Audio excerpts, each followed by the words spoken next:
Hello வணக்கம் friends. இன்றைக்கி நாம் ஃபேமிலியோடு எங்கே வந்திருக்கோம் அப்படின்னு பார்த்தீங்கன்னா, துபாயிலேருந்து ஹத்தா அப்படிங்கிற ஒரு இடத்துக்கு தான் ஒரு ட்ரிப் வந்திருக்கிறோம். துபாயிலேருந்து சுமார் 1.5 மணி நேரம் பயணத்தில் இந்த இடத்த அடையலாம். இது பார்த்தீங்கன்னா ஹஜர் மலைத்தொடரில் நடுவில் அமைந்திருக்க இந்த ஒரு அழகான இடமாகும்.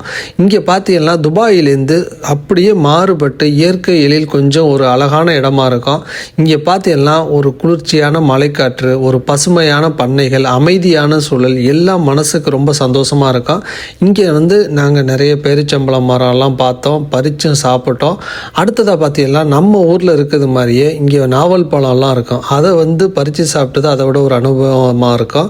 இப்போ பாருங்கள், நம்ம ஊரில் இருக்கிறது மாதிரி கழுதையெல்லாம் நிறைய இருக்குது. அதை நம்ம பசங்க விரட்டிக்கிட்டு இருந்தாங்க. இதில் பார்த்தீங்கன்னா சின்ன சின்ன நீரோடைகள் எல்லாம் இருக்கும்.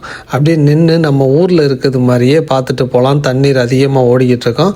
இது பார்த்தீங்கன்னா ஹத்தாவோட லேக் அப்படின்னு சொல்கிறது. இங்கே பார்த்தீங்கன்னா பார்க்குறதுக்கு எவ்வளோ அழகாக காய்ச்சி தொங்குது பாருங்கள். பேரிச்சம்பழம் அந்த தோட்டத்தில் வச்சுருப்பாங்க. நம்ம ஊர்லலாம் தேங்காய் இருக்குது மாதிரி இங்கே அவ்வளோ அழகாக காய்ச்சி தொங்கும். பார்க்குறதுக்கு அவ்வளோ அழகாக இருக்கும்.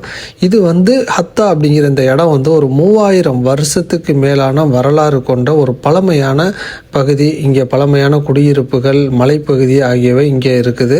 இது சுற்றுலாத்துக்கு ஏற்ற இடமா இங்கே இருக்கிறதுனால நிறைய பேர் இங்கே வருவாங்க.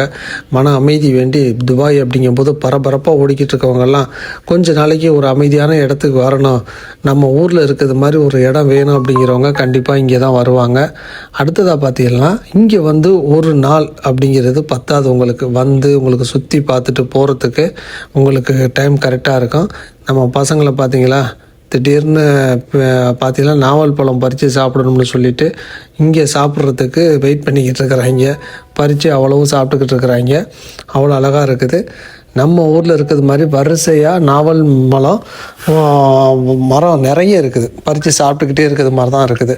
இந்த பாருங்கள் எவ்வளோ பிஸியாக இருக்குது. வாயின்னு வேகமாக சாப்பிட்டுக்கிட்டு இருக்காரு. யாருக்கும் கொடுக்க மாட்டேன், எனக்கு தான் இது அப்படின்னு சொல்லிக்கிட்டு இருக்கிறாரு. பாருங்க, நம்ம ஊர்லேயே இந்த நாவல் பழம்லாம் பார்க்குறது ரொம்ப கம்மியாக இருக்குது. ஆனால் இங்கே பார்த்தீங்கன்னா நிறைய இருக்குது. ஒன்றுக்கு சொட்டு நீர் பாசனம் மாதிரி வச்சு கொடுத்துக்கிட்டு இருக்காங்க. அதை முடிச்சோடனே பக்கத்தில் போய்ட்டு சாப்பிட ஆரம்பிச்சிட்டாங்க. அடே வாடா வேகமாக சாப்பிடும்ட்டு அதை முடிச்சுட்டு அப்படியே அந்த மலைத்தொடரில் போய்ட்டு அந்த அருவி போல் பண்ணி வச்சுருக்குறாங்க. பார்க்குறதுக்கு அவ்வளோ அழகாக இருக்குது. இந்த இடத்துக்கு நிறைய பேர் டூரிஸ்ட் பிளேஸ் எல்லாம் வர்றாங்க. அடுத்த வீடியோவில் நிறைய வீடியோக்கள் நம்ம போடுவோம். மறக்காமல் லைக் பண்ணுங்கள், ஷேர் பண்ணுங்கள், சப்ஸ்கிரைப் பண்ணிடுங்க. நன்றி, வணக்கம்.